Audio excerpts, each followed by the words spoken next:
The mended glass. The sound of shattering glass filled the kitchen that night. A cup slipped from Amara's trembling hands, crashing against the tiled floor and scattering into sharp, glittering fragments. She froze, staring at the wreckage. To anyone else, it was just a broken glass.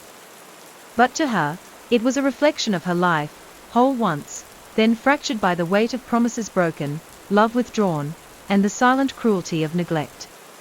Her marriage had been that glass. What began clear and full of promise had cracked under the strain of an irresponsible, selfish partner who cared only for himself. Chike had drained her of patience, of trust, of hope. His betrayals, his absence, his careless words, they fell like blows until she no longer recognized the woman she once was. She bent down slowly, gathering the pieces with bare hands. The edges cut her fingers, and blood dotted the tiles.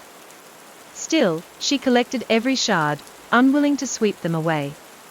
That night, she glued them back together, awkwardly, imperfectly. The cracks remained, branching like scars across the surface, but the glass could still hold water.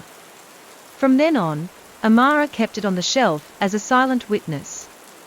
Whenever she looked at it, she saw herself, cracked, scarred, but still holding. Her days became a delicate balancing act between pain and persistence.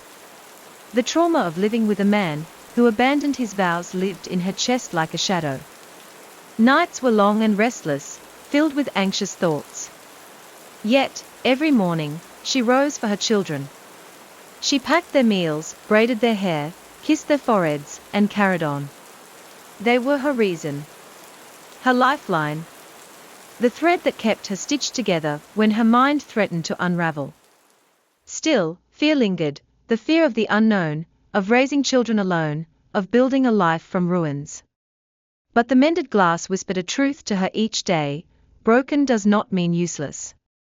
Like that glass, she bore her cracks with quiet strength.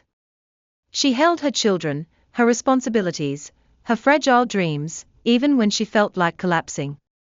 And though she had been shattered, she was not destroyed. She was living proof that scars could tell a story not of defeat, but of survival.